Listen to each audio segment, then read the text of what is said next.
আজকাল প্রায়ই বলা হয় হালাল সার্টিফিকেটের সঙ্গে নাকি ধর্মের কোনো সম্পর্ক নেই, এটি শুধুই একটি গুণগত মান বা স্বাস্থ্যকর প্রক্রিয়া।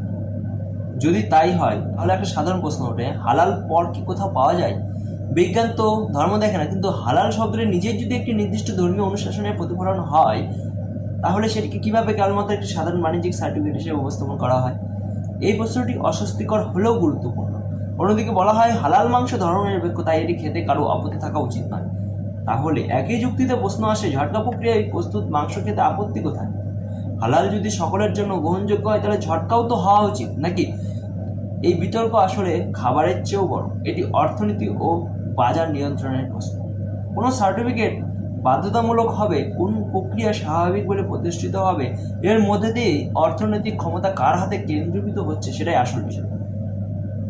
যদি বলা হয় সবাই হালাল খাবে তাহলে একইভাবে ঝটকা মাংসের বাজারে অধিকার সমানভাবে থাকা উচিত।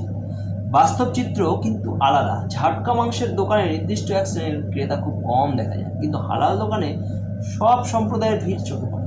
এটা কি সত্যি অভ্যাস নাকি দীর্ঘদিনের একমুখী চিন্তার ফল?